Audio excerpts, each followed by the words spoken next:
পাহাড়ের ভিলেজ কমিটির কাজে কোনো ধরনের খবরদারি করবে না বিজেপি সরকার।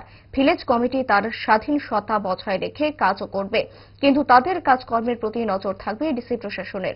ভোট পরবর্তী দৃষ্টিভঙ্গি নিয়ে এমনই মতামত জানালেন মুখ্যমন্ত্রী ডক্টর মানিক সাহা। ये लोकल बॉडी है। आप देखिए हमारे पास तो ये जब हम एडीसी में आएंगे, समझ रहे हैं, एडीसी में जब आएंगे तब धीरे धीरे सब आएगा ये, क्योंकि हम उसमें दखलदारी नहीं चाहते हैं। हम अगर करेंगे तो जानबूझकर अभी दखलदारी करें। कोई भी लोकल बॉडी, अब सपोज एएनसी हो गया, ये हमारा जो लोकल बॉडी बाकी है इसमें हम लोग थोड़ी इंक्लूड करते हैं, वो अपना काम करें, लेकिन खबर तो है हमारे पास। इसीलिए मैं कह रहा हूं इसमें क्यों नहीं करते हम, तो जब टाइम जब आएगा उसी में हम करेंगे। तो इसलिए आप चिंता मत कीजिए, होगा ही।